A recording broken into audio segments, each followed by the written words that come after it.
1965 तक देश कई सूखे का सामना कर चुका था। इससे अनाज के उत्पादन पर प्रतिकूल प्रभाव पड़ा और देश अनाज के संकट से जूझने लगा। देश के तत्कालीन प्रधानमंत्री लाल बहादुर शास्त्री इस समस्या का अस्थायी समाधान चाहते थे। उन्होंने इस समस्या के अस्थायी निदान के लिए सी सुब्रमण्यम को खाद्य और कृषि मंत्रालय का जिम्मा सौंपा।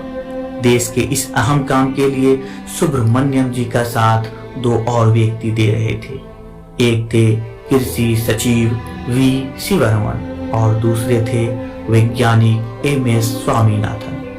स्वामीनाथन शोधकर्ताओं की उस टीम को निर्देशन कर रहे थे जो मैक्सिकन गेहूं को भारतीय परिस्थिति में उगाने का प्रयास कर रहे थे। जब इंदिरा गांधी प्रधानमंत्री बनी तो उन्होंने एक बार स्वामीनाथन से पूछा, क्या आप अगले साल 10 मिलियन टन की सरप्लस पैदावार सुनिश्चित कर सकते हैं? क्योंकि मैं इन बदमाश अमेरिकी लोगों से पिंड छुड़ाना चाहती हूँ।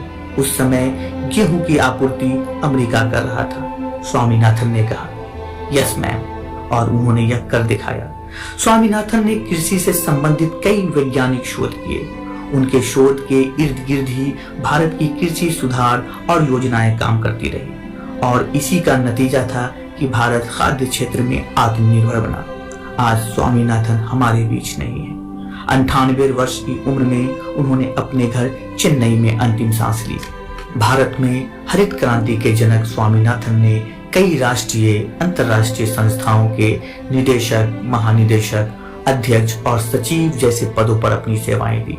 उन्हें 40 से भी अधिक पुरस्कारों से नवाजा गया, जिसमें Padmashri, Padma Bhushan, Padma Vibhushan, Ramon Magsaysay, Albert Einstein विश्व विज्ञान पुरस्कार जैसे कई राष्ट्रीय अंतर्राष्ट्रीय पुरस्कार शामिल हैं। वे पहले भारतीय थे जिन्हें 1987 में कृषि क्षेत्र का नोबेल पुरस्कार कहा जाने वाला पहला वर्ल्ड फूड प्राइज दिया गया। इसी के बाद उन्होंने चेन्नई में स्वामीनाथन रिसर्च फाउंडेशन की स्थापना की।